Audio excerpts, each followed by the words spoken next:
Hi everyone, hello, how are you doing? I hope everyone is doing good. So welcome to another video of respiration and circulation. In the previous video, we began with the circulatory system. We discussed about single and double circulation. Uh, okay, in detail. We also began with the blood composition of blood. In the previous video, we saw what is plasma. In today's video, in this video, we will be talking more about the different parts of the blood, that is the blood composition, which are also having the cells, the formed elements, the RBCs, the WBCs, and the different types of WBCs, agranulocytes and granulocytes.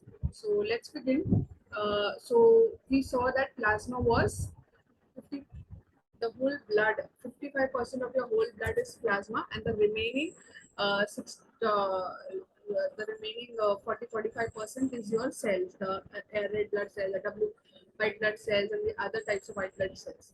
Okay, so plasma was 90% of the plasma was water, and we saw that the remaining 8%, 6 to 8% are proteins, fibrinogen, globulins, albumins, and then the remaining 1 to 2% it has all the waste materials, the hormones, the enzymes, dissolved gases like oxygen, carbon dioxide, nitrogen, then glucose, amino acids, dissolved nutrients. That forms a remaining 1 to 2% of your plasma. Plasma is the yellowish fluid. When you separate the red blood cells and the WBCs from the blood, the whitish yellowish fluid that you get is your plasma. Now we talk about the remaining part, the red blood cells of your. When you centrifuge the red blood cell, whole blood, the red blood cell will settle at the test tube. Okay, so that we are discussing now. So the formed elements are comprising of your red blood cells, which are known as erythrocytes, RBCs. Leukocytes are white blood cells, and then you have platelets also. Together, they are known as formed elements. They constitute nearly 45% of your total blood. Okay, so erythrocytes, which are red blood cells, a healthy man will have approximately 5 million to 5.5 millions of red blood cells per mm cube of your blood. And in adults, where are your red blood cells formed, or where are they made? In your red bone marrow. Okay. In fetus, when the baby is inside the womb of the mother, it is made in liver and spleen. It is made in liver and spleen. In adult, it is made in red bone marrow. I hope red bone marrow you are aware of. The bone, inside the bone there is this hollow material or substance. Okay, but that is known as marrow, bone marrow. So there are two types: white bone marrow and red bone marrow. Okay. One of the important characteristics of red blood cell is that they do not have nucleus. They do not have nucleus in most of the mammals, and they are biconcave in shape. So the shape is biconcave. On both the sides, they are concave in nature. Okay. Forward, uh, red blood cells, they have this protein pigment in them, which is known as hemoglobin. It is red colored and it is rich in iron.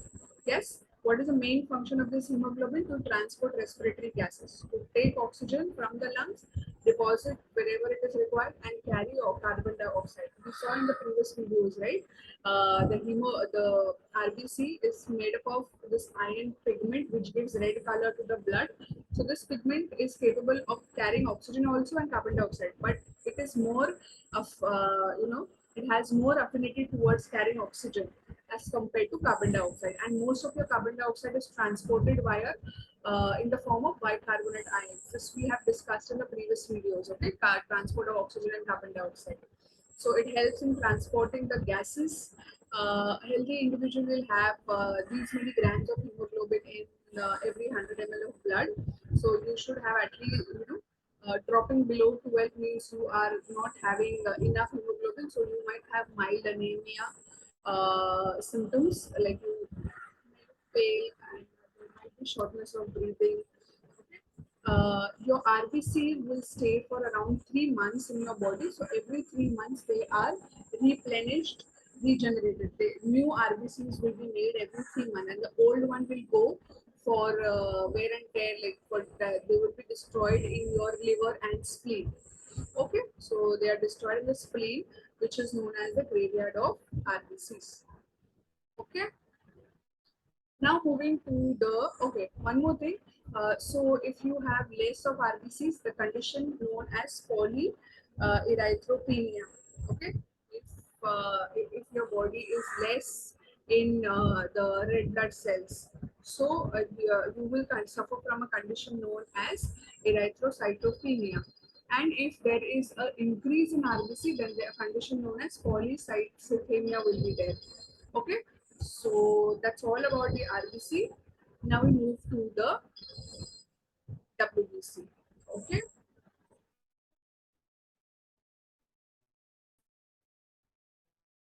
so your WBCs are also known as leukocytes. Mostly they are colorless. Basically, they are colorless. You can see them under the microscope once you color them with any dye. Okay, so the white blood cells are leukocytes, and a healthy adult man will have approximately these many of blood, 6,000 to 8,000. Okay. Mostly leukocytes are short-lived. Basically, these are your immune cells. They will be activated, or they will be active when your body is trying to fight back any infection. So at that time, their number will increase in your circulatory system. Okay, so you have these five types of leukocytes, which are broadly classified into two categories: having granules and not having granules. Okay, so these are the ones which are having granules, granulocytes. These are the ones which are having no granules in them. As you can see in their cytoplasm, basically these granules will have certain enzymes, certain secretions, which will help in their immune, in their activity of fighting back any infection, any bacteria, any viral particle. Okay, so on that basis, they are divided as granules, having granules in the cytoplasm, granulocytes, and not having granules in the cytoplasm. So you have neutrophil, eosinophil, and basophil. Again, they are classified based on which color they take up when you color the cells and when you want to view it under the microscope. So how do they look like? Which color do they look like? So based on that, they are classified: neutrophil, basophil, and eosinophil. And the ones which do not have granules are monocytes and lymphocytes. Okay, so we are going to take this up one by one.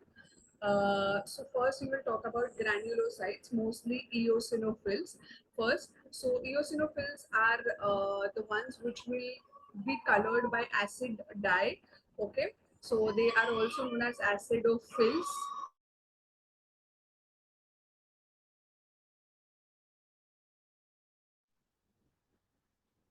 So acidophils will are basically the ones which will take up the dyes which are acidic in nature.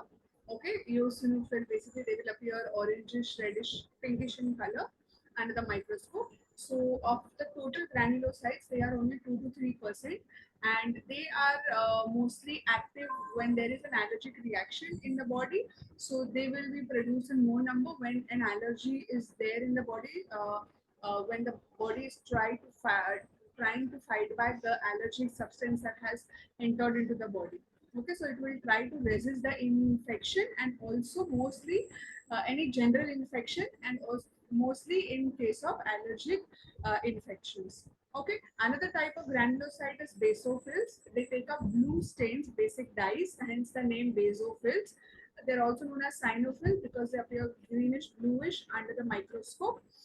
They secrete these substances which are known as histamine, serotonin, heparin. Basically, these are secretions, these are substances which are required to fight back inflammatory reactions. Okay, so if there is any infection where inflammation happens in your body, so basically inflammation is is a symptom that your basophils are mostly active, and they are trying to get rid away of the any foreign substance that has entered your body by secreting these substances like histamine, serotonin, heparin. So inflammation is basically where there is redness, there is itching, there is secretion of these enzymes.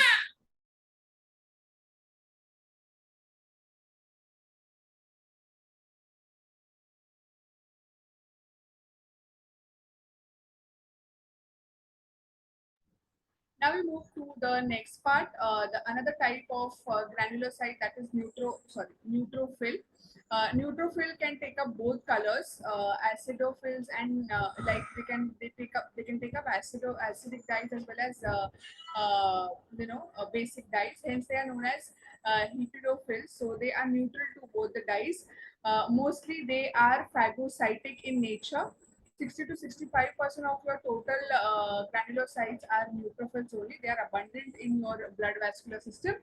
They are phagocytic in nature, means their method of attacking any bacteria or any viral particle or any foreign substance which is capable of causing disease or infection in your body, they will eat that. They will try to attack that and they will try to eat up engulfment. Okay, that is what is phagocytic nature of neutrophil.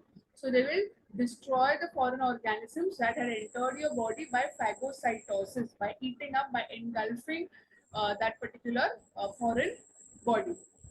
Okay, so these are the three types of granulocytes which are there, which make up your WBCs. Then the last two type of your WBCs are monocytes and lymphocytes. They do not have any granules in their cytoplasm as such. So monocytes are again phagocytic in nature. 6 to 8% of the total WBCs, that is the granulocyte, is this. Then they become macrophages that phagocytose pathogens and cellular debris. So any pathogen, any bacteria, any virus which can cause disease, which can cause infection, they will act as macrophage and then they will eat up that cell. Okay, and whatever debris, whatever side products that dead cells are generated, they will try to eat up all that and neutralize it. Okay, then lastly, lymphocytes. Lymphocytes can be of two types. This you have studied in 10th standard also. B lymphocytes and T lymphocytes. These are again your immune cells acting very specifically. We are going to study these in details in the next chapter when we will talk about health and diseases, human health and human diseases. There we will study in detail about B lymphocytes and T lymphocytes. For now, you can just take a note that they are also responsible for fighting back infections, very specific infections. You have two types in lymphocytes, B and T.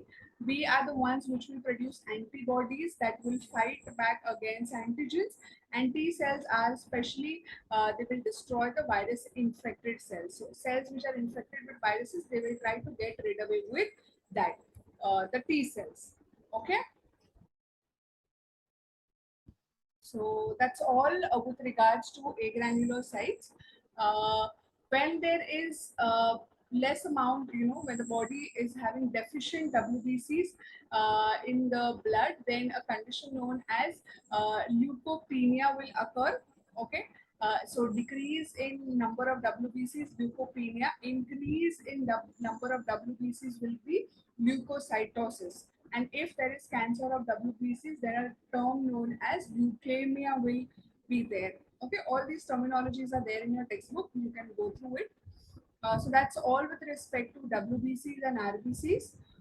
In the next video, we will be talking about the platelets, thrombocytes, which are also known as thrombocytes, and how they are important, how they play a role in clotting of the blood. So a short topic on how your blood is clotted when there is any injury, damage, or wound. So that we will be studying in the next video, and we will be summarizing the blood topic, that is a composition of blood with the function of blood. Okay, so that's all. Thank you. Take care. Keep revising. See you in the next video.